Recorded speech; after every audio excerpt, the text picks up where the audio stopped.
James clear की किताब atomic habits पर हमारी खास चर्चा की 5वीं कड़ी में आपका स्वागत है।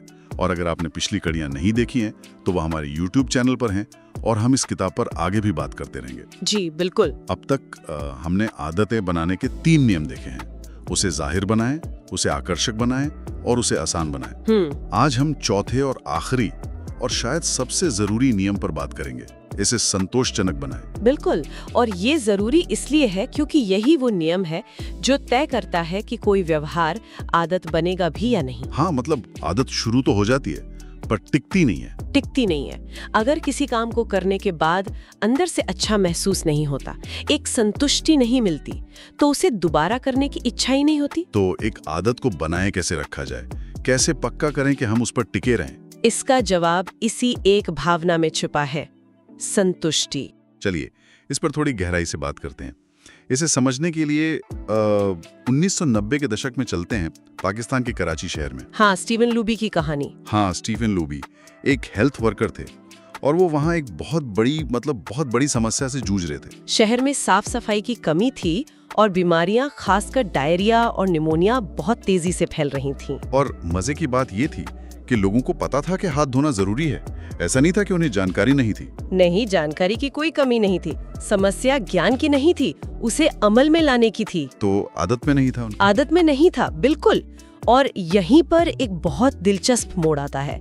लूबी और उनकी टीम ने प्रॉक्टर एंड गैम्बल के साथ मिलकर लोगों को सेफगार्ड साबुन दिया। अच्छा। और ये कोई साधारण साबुन नहीं था। इसमें क्या खास बात थी? इसकी खुशबू बहुत अच्छी थी, इसमें झाग बहुत आसानी से बनता था। इसे इस्तेमाल करने का जो पूरा अनुभव था वो मजेदार था। तो हाथ धोना जो पहले एक उबाऊ काम था, अब एक संतोषजनक, एक अच्छा लगने वाला अनुभव बन गया था। हाँ, लोगों को अच्छा महसूस हो रहा था। और इसका नतीजा कमाल का था। कुछ ही महीनों में डायरिया के मामलों में 52% की कमी आ गई और निमोनिया में 48% की। ये बहुत बड़े आंकड़े हैं। सिर्फ एक साबुन बदलने से। यही व्यवहार का मुख्य नियम है। जिस काम के लिए इनाम मिलता है उसे दोहराया जाता है, जिस काम के लिए सजा मिलती है उससे बचा जाता है। सेफगार्ड साबुन का वो अच्छा अनुभव, वो खुशबू, वो झाग एक छोटा सा तत्काल इनाम था। ठीक वैसे ही जैसे च्युइंगम में स्वाद जोड़ा गया या टूथपेस्ट में वो मिंट का फ्लेवर। हाँ, बिल्कुल सही पकड़ा आपने। वो चीजें असल में प्रोडक्ट को बेहतर नहीं बनाती, दांत ज्यादा साफ नहीं करती, लेकिन अनुभव को संतोषजनक जरूर बना देती हैं। और वही अनुभव हमें वो काम दोबारा करने पर मजबूर करता है। पर यहाँ एक पेच है। अगर ये इतना आसान है तो हम अच्छी आदतें जैसे कि जिम जाना वो क्यों छोड़ देते हैं, और बुरी आदतें जैसे जंक फूड खाना वो क्यों नहीं छोड़ पाते? इसकी वजह हमारे दिमाग के विकास में, हमारे एवोल्यूशन में छुपी है। हमारा दिमाग तत्काल इनाम यानी इमीडिएट रिवॉर्ड्स के लिए बना है। तत्काल इनाम? हाँ, हजारों साल पहले सोचिए, हमारे पूर्वजों के लिए क्या जरूरी था कि अभी खाना मिल जाए या किसी खतरे से तुरंत बच जाएं। बिल्कुल। भविष्य की योजना बनाना, 10 साल बाद क्या होगा, ये उनकी प्राथमिकता नहीं थी। उनका दिमाग आज और अभी में जीता था। और आज की दुनिया वो देर से मिलने वाले इनाम यानी डिलेड रिटर्न एनवायरनमेंट पर चलती है। एकदम। हम आज काम करते हैं और सैलरी महीने के अंत में मिलती है। आज पैसे बचाते हैं ताकि बुढ़ापे में काम आए। तो इसका मतलब ये हुआ कि हमारे पास एक बहुत पुराना आदिम दिमाग है जो आज की बिल्कुल नई दुनिया में जी रहा है। और यहीं पर अच्छी और बुरी आदतों का फर्क साफ हो जाता है। वो कैसे? बहुत बाद में मिलती है, सालों बाद, बीमारी के रूप में। और अच्छी आदतें, उनमें मेहनत या त्याग तुरंत करना पड़ता है, जैसे जिम में कसरत। हाँ, दर्द अभी होता है। और इनाम यानी अच्छी सेहत वो बहुत बाद में मिलता है। तो असल में नियम ये है, जिस काम का इनाम तुरंत मिलता है उसे दोहराया जाता है। हमारा दिमाग भविष्य के बड़े फायदों से ज्यादा आज के छोटे सुख को तरजीह देता है। तो इसका मतलब अच्छी आदतों को बनाए रखने के लिए हमें उन्हें किसी तरह तुरंत संतोषजनक बनाना पड़ेगा। बिल्कुल।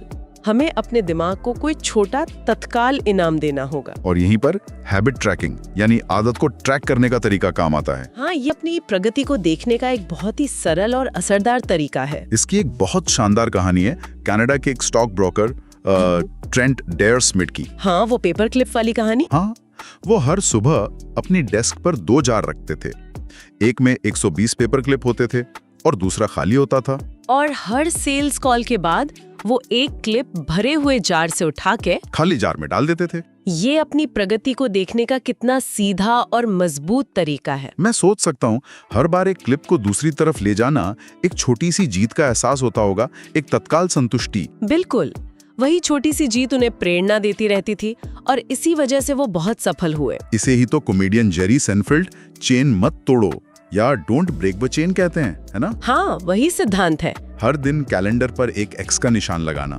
कुछ दिन बाद वो चेन इतनी लंबी हो जाती है कि उसे तोड़ने का मन ही नहीं करता। और उस चेन को देखना ही अपने आप में एक इनाम बन जाता है। तो आदत को ट्रैक करने के 3 फायदे हैं। हाँ, पहला, ये जाहिर है क्योंकि ट्रैकर आपको याद दिलाता है। दूसरा, ये आकर्षक है क्योंकि प्रगति देखकर प्रेरणा मिलती है। ये एक बहुत आम डर है क्योंकि एक दिन छूटने के बाद लगता है चलो अब तो सब खत्म हो गया। और इसके लिए एक बहुत जरूरी नियम है, कभी भी 2 बार लगातार गलती ना करे। Never miss twice. मतलब एक बार छूकना एक गलती है, हो जाता है, लेकिन 2 बार लगातार छूकना एक नई और अक्सर बुरी आदत की शुरुआत है। अच्छा, तो जरूरी यह है कि आप जल्द से जल्द पटरी पर वापस आएं। बिल्कुल, परफेक्शन का लक्ष्य नहीं रखना है। अब सिक्के का दूसरा पहलू देखते हैं, बुरी आदतों से कैसे छुटकारा पाया जाए।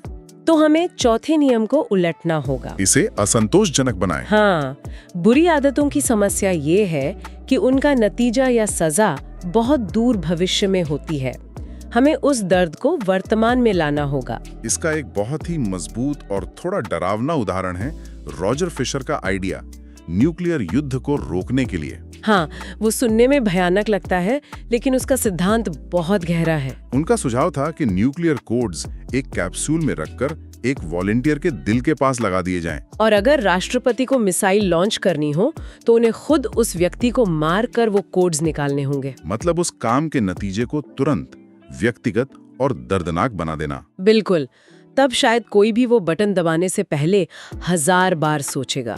हम अपनी जिंदगी में इसे हैबिट कॉन्ट्रैक्ट यानी आदत का समझौता बनाकर इस्तेमाल कर सकते हैं। ये एक लिखित या मौखिक समझौता होता है जिसमें आप अपनी आदत को बदलने का वादा करते हैं और ये भी बताते हैं कि अगर आप ऐसा नहीं कर पाए तो उसकी सजा क्या होगी। जैसे ब्रायन हैरिस ने अपनी पत्नी और ट्रेनर के साथ एक कॉन्ट्रैक्ट किया था। हाँ, अगर वो अपना खाना लॉग करना भूल जाते तो उन्हें अपने ट्रेनर को $200 देने पड़ते। और दूसरी सजा, उन्हें पूरे हफ्ते ऑफिस में फॉर्मल कपड़े पहनकर जाना पड़ता। $200 भी गए और शर्मिंदगी अलग से। ये तो वाकई में दर्दनाक है। और ये तरीका इसलिए काम करता है क्योंकि सजा तत्काल है, सार्वजनिक है और दर्दनाक है। हाँ, इस बात की बहुत परवाह करते हैं कि दूसरे हमारे बारे में क्या सोचते हैं। वो सामाजिक दबाव हमें सही रास्ते पर रखता है। हाँ, आपको एक अकाउंटेबिलिटी पार्टनर मतलब एक जवाबदेही साथी चाहिए होता है। तो आज की चर्चा का सार मतलब जो निचोड़ है वो ये है कि अच्छी आदतें बनाने के लिए उन्हें किसी भी तरह से तुरंत संतोषजनक बनाएं। और बुरी आदतों को छोड़ने के लिए उन्हें तुरंत दर्दनाक या असंतोषजनक बनाएं। इसके लिए आप आदत को ट्रैक कर सकते हैं, जैसे वो पेपर क्लिप वाली स्ट्रैटेजी। हाँ, और याद रखें कभी भी 2 बार ना चूकें। और बुरी आदतों के लिए एक हैबिट कॉन्ट्रैक्ट और एक अकाउंटेबिलिटी पार्टनर बहुत मददगार हो सकता है। बिल्कुल। ये एटॉमिक हैबिट्स पर हमारी सीरीज की 5वीं कड़ी थी। पिछली कड़ियों के लिए हमारा YouTube चैनल देखें और अगली कड़ियों के लिए जुड़े रहें। जाते जाते सोचने के लिए एक सवाल छोड़ जाते हैं।